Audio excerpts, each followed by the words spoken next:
नमस्कार, मैं हेमंत बघेल आप सभी का बहुत बहुत स्वागत करता हूं अपने इस YouTube चैनल में। आज के वीडियो से हम लोग शुरू करने वाले हैं मराठा साम्राज्य का इतिहास। पूरा हम लोग डिटेल में देखेंगे। वैसे आप लोगों को मैं जानकारी दे दूं कि इससे पहले भी मैंने मराठा साम्राज्य के ऊपर में वीडियो बनाया हुआ है, आप उसको भी देख सकते हो, जो लगभग 1.5 से 2 साल होने को है, तो उसको भी आप लोग देखिएगा। तो हम लोग क्या करेंगे, डिटेल में जानने की कोशिश करेंगे मराठा साम्राज्य के बारे में, मराठा साम्राज्य का उत्थान कैसे हुआ, छत्रपति शिवाजी महाराज के विषय में, उनके उत्तराधिकारियों के बारे में, पेशवाओं के बारे में, उसके बाद अंग्रेजों के साथ मराठों के संघर्ष को, सारा कुछ डिटेल में। आज के इस वीडियो में हम लोग देखेंगे मराठों के उत्कर्ष के कारण, मतलब कि मराठा, इनका उत्कर्ष किस प्रकार से हुआ, उदय किस प्रकार से हुआ, कारण क्या थे। मराठों के उदय के कारण ही छत्रपति शिवाजी महाराज के उदय के कारण हम कह सकते हैं। तो इस वीडियो में हम लोग अच्छे से देखेंगे कि क्या क्या कारण थे। तो वीडियो को जो है आखिर तक देखिएगा, अच्छा लगे तो लाइक और शेयर जरूर करिएगा। तो चलिए शुरू करते हैं आज के इस टॉपिक को, मराठों के उत्कर्ष के कारण। तो सबसे पहले हम लोग जान लेते हैं कि ये मराठा आखिर थे कौन। मराठा, हालांकि उतना मतलब डिटेल में नहीं जाएंगे, मराठा मतलब ये थे कौन। तो देखिए, जो कुछ आधुनिक इतिहासकार, उनका ऐसा कहना है कि ये जो मराठा हैं ये आर्य और द्रविड़ दोनों जातियों के मिश्रित है। देखिए, जो आर्य हैं आज के समय में अगर हम लोग देखें तो जो उत्तरी भारत वाले हैं वो आर्य कह सकते हैं, दक्षिण वालों को द्रविड़ बोल सकते हैं। हालांकि सब कुछ जो है मिक्सअप हो चुका है। तो मोटे तौर पर आधुनिक इतिहासकारों का कहना है कि जो मराठा है, जो कि वर्तमान समय के जो महाराष्ट्र है, जिसको दक्कन भी बोला जाता है, तो वहां पर इनका संकेंद्रण है मराठों का। तो आधुनिक इतिहासकार ऐसा मानते हैं कि ये जो मराठे हैं ये अपने आर्य और द्रविड़ों के मिश्रित जाति हैं, ये बोला जाता है। वहीं अगर हम लोग इस शब्द को देखें, मराठा शब्द, तो ये जो मराठा शब्द है, इतिहासकारों का कहना है कि जो मराठा शब्द है उसका जो मतलब होता है मरहठा। मरहठा, इसका क्या अर्थ निकलता है मरहठा का? ऐसा व्यक्ति जो युद्ध क्षेत्र में मरकर ही हटता हो। मतलब जो मराठे हैं वो एक योद्धा होते हैं, लड़ाकू होते हैं, और वो जो है युद्ध क्षेत्र से पीठ दिखा करके नहीं जाते हैं। युद्ध क्षेत्र से वे कब जाते हैं? जब वो मर जाते हैं, या तो वो अपने शत्रु को मारेंगे या खुद मर जाएंगे। तो वो क्या है मराठा, मतलब कि जो युद्ध क्षेत्र में शत्रु के सामने मरकर ही हटता हो उसको मरहठा कहा जाएगा। और यही मरहठा आगे चल करके क्या हो गया, मराठा। मतलब जो ह है वो साइलेंट हो गया, र में आ की मात्रा आ गया, मरहठा या मरहठे क्या हो गया, मराठा हो गया, मराठे हो गया। और इनका निवास स्थान वो क्या कहलाता था, मराठवाड़ा। आज भी महाराष्ट्र में है मराठवाड़ा करके एक क्षेत्र, तो वो जो है पूरा क्षेत्र मराठवाड़ा के नाम से जाना जाता था, जिसको आज हम लोग महाराष्ट्र कहते हैं। हालांकि आज के समय का जो महाराष्ट्र है उससे पहले का जो महाराष्ट्र था वो थोड़ा सा अलग था। मतलब कि उसमें कुछ दूसरे क्षेत्र, या फिर हम लोग ये कह सकते हैं कि थोड़ा सा पहले अलग अलग स्थानों को बोला जाता रहा होगा, कुछ स्थान नहीं भी आते रहे होंगे, ऐसा हम लोग बोल सकते हैं। तो इसको आप लोगों ने समझ लिया होगा कि जो मराठे हैं मरहठा, और ये जो है आर्य और द्रविड़ के मिश्रित है, इस टाइप से बोला जाता है। और यहाँ पर मतलब कि जहाँ पर ये मराठों का निवास था, जो दक्कन है, वहाँ पर किसी समय में आंध्र सातवाहन, राष्ट्रकूट, चालुक, यादव, ये सब लोग जो है शासन किया करते थे। और जो आखिरी में थे, जो यादव थे, जो देवगिरी में शासन कर रहे थे, अलाउद्दीन खिलजी के टाइम पर उनको जो है मतलब वहां से हटा दिया जाता है, उनको समाप्त कर दिया जाता है अलाउद्दीन खिलजी द्वारा, और वहां पर फिर मुसलमानों का अधिकार हो जाता है। तो उस समय से, अलाउद्दीन खिलजी के समय से जो दक्कन है वहां पर मराठों का अधिकार है। तो ये हुआ मराठा। अब हम लोग थोड़ा सा देख लेते हैं मराठों की मतलब मराठे महत्वपूर्ण क्यों थे। क्योंकि देखो, जब मराठों का उदय हुआ शिवाजी महाराज के समय, तो उससे पहले भी मराठे रहे होंगे, तो उससे पहले उनकी क्या स्थिति थी। तो देखो, जैसा कि मैंने बताया कि जो मराठा है उसका मतलब होता है जो मरकर हटे, या तो वो अपने शत्रु को मारेगा या खुद मर जाएगा, तभी वो जो है युद्ध क्षेत्र को छोड़ेगा, अन्यथा वो नहीं छोड़ेगा।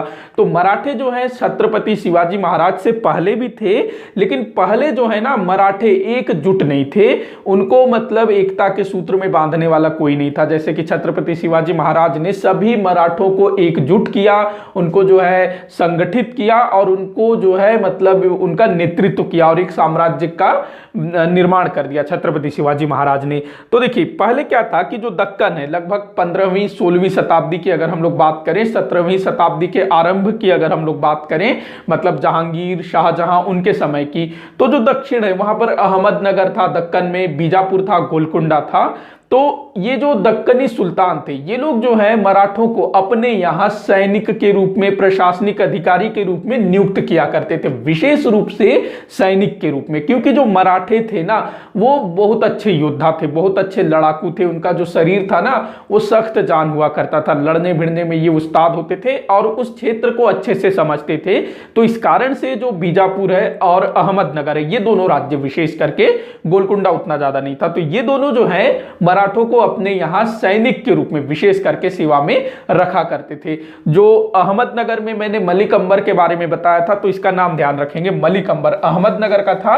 तो इसने जो है सबसे पहले मलिक अंबर ने बड़ी संख्या में मराठों को अहमदनगर की सेना में शामिल करना शुरू किया और मलिक अंबर से पहले उस अकबर ने जो है अहमदनगर पर आक्रमण किया था और वही जो है अकबर अर्थात मुगल पहली बार मराठों से मिलते हैं, मतलब मुगलों और मराठों का जो आमना सामना है वो अहमदनगर में हुआ था अकबर के समय में, जब वो चांद बीबी के ऊपर आक्रमण करने गया हुआ था। तो इस चीज को भी ध्यान रखेंगे, मलिक अंबर ने बड़ी संख्या में मराठों को अपनी सेना में भर्ती किया। अब देखिए जो बीजापुर है वो भी मराठों को अपने यहाँ सैनिक के रूप में, प्रशासनिक अधिकारी के रूप में नियुक्त करना शुरू कर देता है। जब मुगल दक्षिण में बढ़ते हैं, दक्कन में अपना प्रसार करते हैं, तो वो भी जो है मराठों की शक्ति से परिचित हो जाते हैं और वो भी कोशिश करते हैं कि मराठों की सेवाएं ली जाए, क्योंकि देखो इस समय तक जो मराठे हैं वो संगठित नहीं होते हैं, वो एकजुट नहीं होते हैं, वो जो है यहां वहां अपना पेट पालने के लिए, अपना जीविकोपार्जन के लिए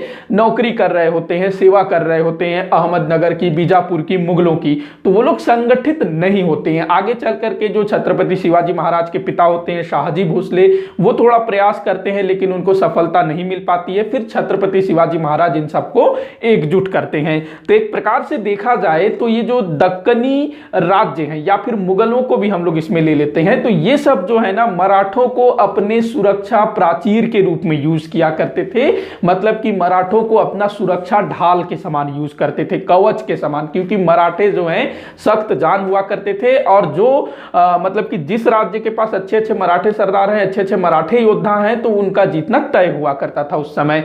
तो अधिकतर चाहते थे कि मराठों को अपनी तरफ किया जाए और मुगल ये लोग जब पहुंचते हैं तो ये भी कोशिश करते हैं कि मराठों को अपनी तरफ मिलाया जाए और वो लोग कामयाब भी होते हैं। कई सारे जो मराठे सरदार हैं वो मुगलों से भी मिल जाते हैं, मतलब कि मुगलों के यहाँ भी अपनी सेवाएं देते हैं। तो ये थोड़ा सा मैंने इनका जो महत्व है दक्कन में छत्रपति शिवाजी महाराज से पहले वो क्या था वो मैंने बता दिया।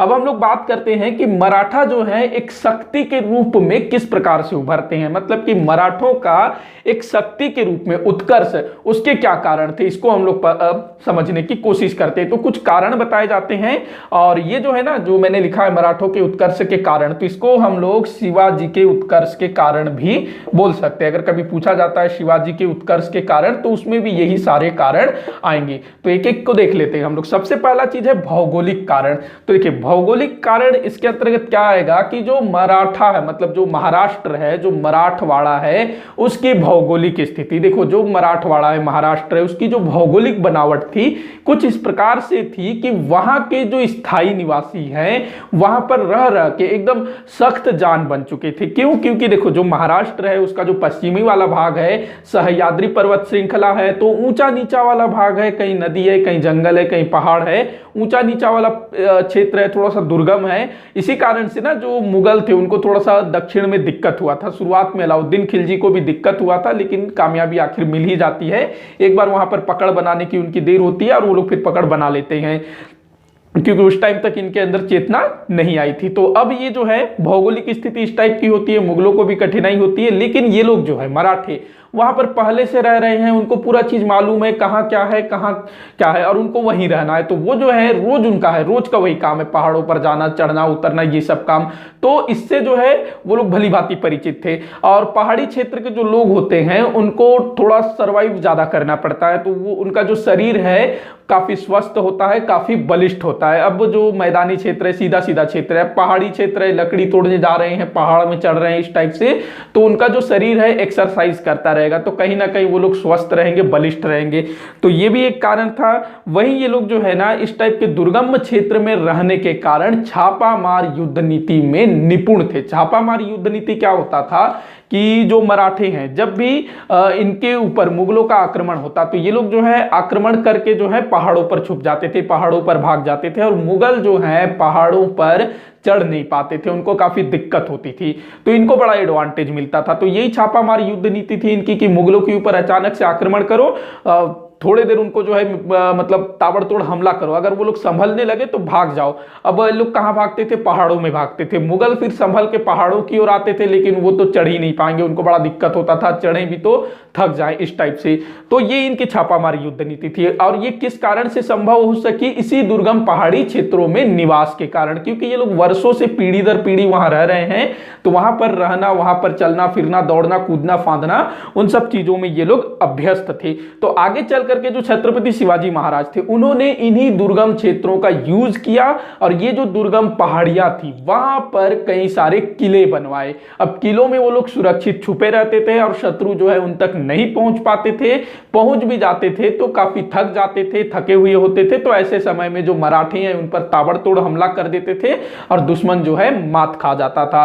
तो जो महाराष्ट्र की जो भौगोलिक स्थिति है ये भी कहीं ना कहीं मराठों के उत्कर्ष का कारण सिद्ध हुई। बस इनको क्या चाहिए था? एक नेतृत्व करने वाला, एक ऐसा नेता चाहिए था जो इनमें चेतना जागृत कर सके, जो कि छत्रपति शिवाजी महाराज के रूप में इनको मिलता है। अगला पॉइंट हम लोग देखते हैं, छत्रपति शिवाजी महाराज का व्यक्तित्व, शिवाजी का व्यक्तित्व। देखिए, जो छत्रपति शिवाजी महाराज थे कोई मतलब बहुत बड़े क्या कहेंगे अपना किसी बहुत बड़े क्या मतलब राजा के बेटे नहीं थे, ऐसा नहीं है।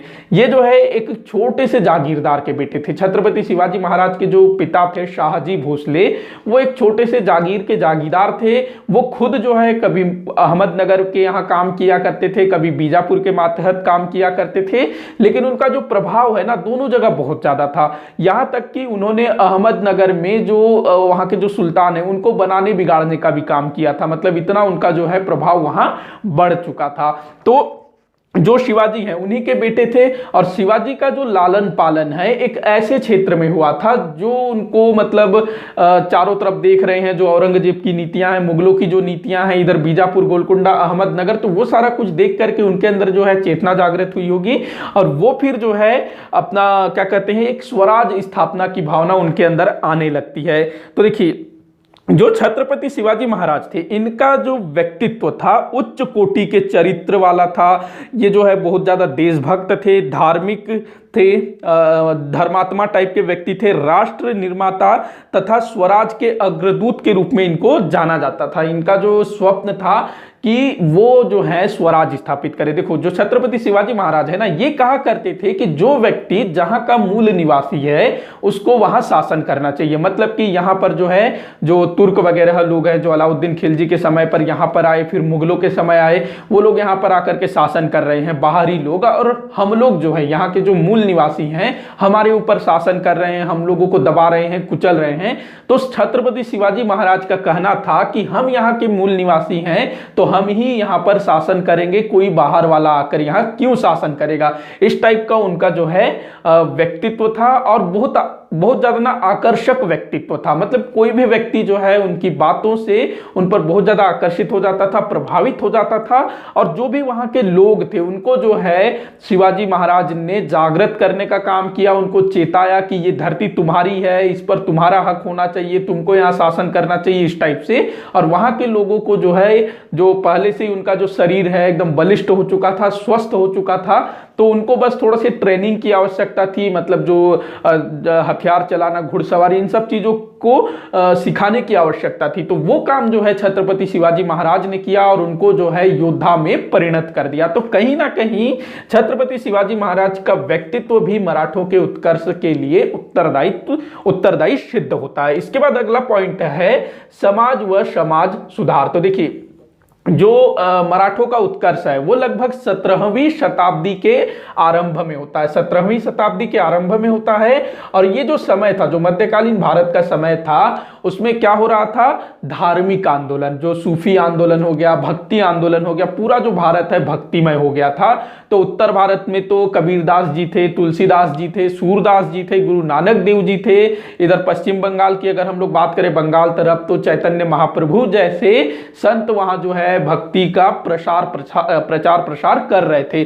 तो जो महाराष्ट्र है वो भी इस भक्ति आंदोलन से अछूता नहीं रहा। महाराष्ट्र में भी बहुत सारे भक्तिकालीन संत हुए जिन्होंने महाराष्ट्र में चेतना जागृत करने का काम किया। देखो जो भक्ति आंदोलन के जो संत थे वो खाली ऐसा नहीं है कि भक्ति मतलब कि भगवान की आराधना करो उसी पर बल देते थे। वो लोग जो है जाति पाति छुआछूत समाज में जो भी उस टाइम पर भेदभाव चल रहे थे उन सब पर भी प्रहार किया था उस समय के जो संत वगैरह थे। तो जो महाराष्ट्र में जो प्रसिद्ध संत हुए 15वीं 16वीं शताब्दी के आसपास में, तो उन्होंने जो है महाराष्ट्र में धार्मिक जागृति लाने का प्रयास किया, जिनमें गुरु रामदास जी, एकनाथ जी, उसके बाद वामन पंडित जी, संत ज्ञानेश्वर जी, चक्रधर जी, तुकाराम जी, ये ऐसे कुछ संत हुए जिन्होंने महाराष्ट्र में समाज सुधार का कार्य किया, धार्मिक चेतना जागृत करने का काम किया। और इनके द्वारा जो है पूरे महाराष्ट्र में घूम घूम करके भक्ति आंदोलन का प्रसार किया, और वो भी उनकी ही भाषा में, मतलब कि महाराष्ट्र की जो भाषा थी मराठी भाषा, उसी भाषा में उन्होंने प्रचार प्रसार किया। तो जो अगला पॉइंट यहां मैं लूंगा भाषा की एकता, तो इसको भी हम लोग इसी में देख के समझते हैं। तो जो भक्तिकालीन जो संत थे महाराष्ट्र के, उन्होंने मराठी भाषा को अपना आधार बनाया, मराठी भाषा में ही अपने वो प्रवचन दिया करते थे, जो भी उनके क्या कहेंगे ज्ञान की बातें थी वो सब जो है मराठी भाषा में हुआ करती थी। तो कहीं ना कहीं जो मराठी भाषा है पूरे मराठवाड़ा, पूरे महाराष्ट्र को एकता के सूत्र में बांधने का काम किया।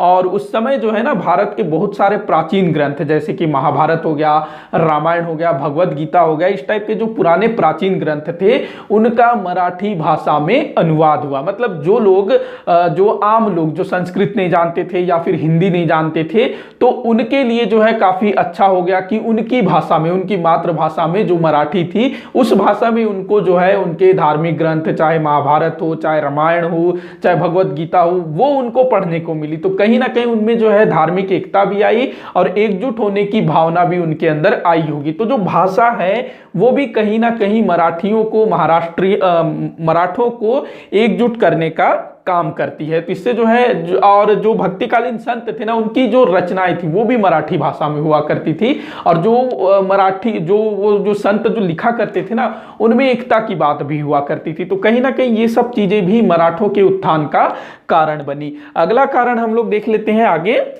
तो अगला है समाज में भेदभाव का अभाव। तो देखिए जो समाज व समाज सुधारक थे उनके द्वारा ना जो भी प्रवचन दिए जाते थे तो उससे जो है महाराष्ट्र में चेतना जागृत हुई। तो जो भी समाज में भेदभाव थे, जो ऊंच नीच की भावना थी, वो चीजें जो है काफी हद तक समाप्त हो गई थी। तो हम लोग जो है ना इस समय मतलब जो मतलब मध्यकालीन भारत के अंतिम समय में महाराष्ट्र में एक चीज देखने को मिलता है कि वहां पर जो है ना सामाजिक भेदभाव जैसे कि जाति पाति छुआछूत, ऊंच नीच, अमीर गरीब, ये सब चीजें जो है बहुत कम देखने को मिलता है महाराष्ट्र में। और यहाँ पर जो है ना लिंग का भी भेदभाव बहुत ज्यादा कम देखने को मिलता है। मतलब कि स्त्री पुरुषों में भी उतना ज्यादा भेदभाव नहीं किया जाता था। जैसे कि उत्तर भारत में इस समय जो है पर्दा प्रथा जैसी कई सारी कुप्रथाएं प्रचलित थी। पर्दा प्रथा में क्या होता था कि महिलाएं जो है अपने शरीर को पूरी तरह से ढका करती थी, अपने चेहरे तक को भी नहीं दिखाती थी। और वो जो है क्या कहते हैं जैसे राजनीतिक जो चीजें हुआ करती उसमें बिल्कुल भी दखल नहीं दिया करती थी। जबकि महाराष्ट्र में ये चीज जो है कम देखने को मिलती है।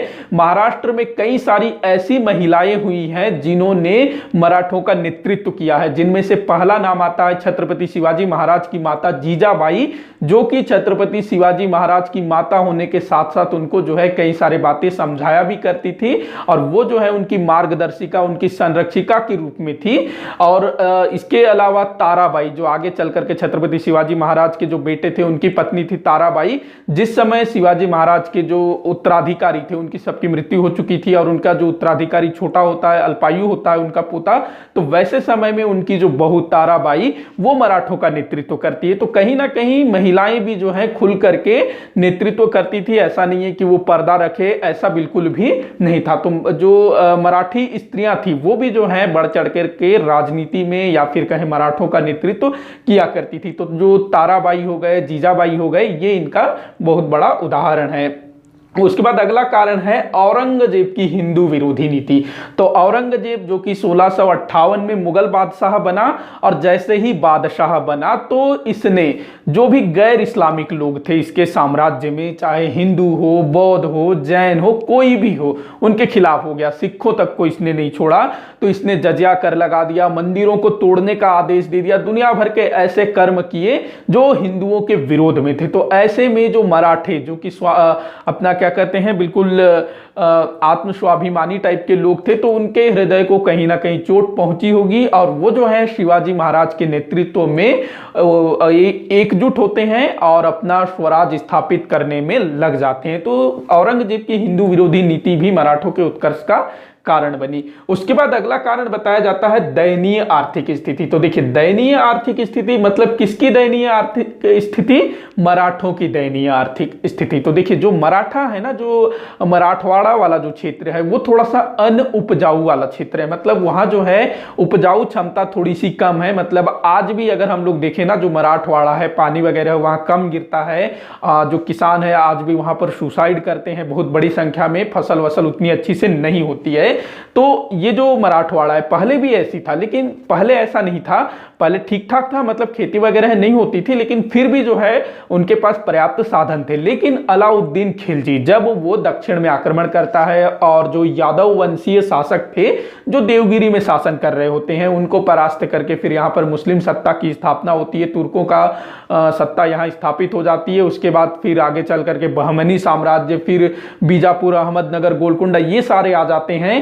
तो कहीं ना कहीं इन वर्षों में जो मराठे हैं, जो वहां के मूल निवासी हैं, उनकी स्थिति जो है बहुत ज्यादा दयनीय हो जाती है। वैसे ही उनके यहाँ ढंग से खेती नहीं होते हैं, और जो शासक है वो बाहरी लोग हैं, तो उनके ऊपर अत्याचार भी होता रहा होगा, कर वर ज्यादा लिया जाता रहा होगा।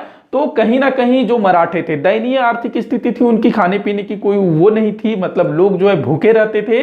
तो ऐसे समय में जो छत्रपति शिवाजी महाराज हैं, इन मराठों के अंदर जो है चेतना जागृत करते हैं, उनको लड़ने के लिए प्रेरित करते हैं कि तुम लोग को लड़ना होगा अपने हक के लिए, तुमको खुद यहाँ पर अपना मतलब अपने लोगों का यहाँ शासन होगा तो हमको जो है रोटी मिल पाएगी, इस टाइप से। तो वो जो है लोगों में एकता, लोगों में जो है चेतना जागृत करने का प्रयास करते हैं, और इसमें जो है छत्रपति शिवाजी महाराज बिल्कुल कामयाब हो जाते हैं। वो क्या करते हैं मालूम है? उनके जो भी मतलब योद्धा थे वो पहले बिल्कुल ऐसे ही गांव के लोग थे, गांव के नवयुवक थे, उनके साथ खेलने कूदने वाले, जिनका मतलब कोई मतलब नहीं था, लेकिन उनके पास कोई चारा नहीं था, दूसरा कोई ऑप्शन नहीं था। तो जब छत्रपति शिवाजी महाराज उनको अपना स्वराज के बारे में बताते हैं कि अपना शासन होगा, अपने लोगों का शासन होगा, तो वो जो है प्रेरित होते हैं और छत्रपति शिवाजी महाराज के साथ, उनके साथ जो है कदम से कदम मिला करके चलते हैं, जैसा वो बोलते वैसा वो करते हैं। तो ये भी जो है मराठों के उत्कर्ष का एक कारण बनी।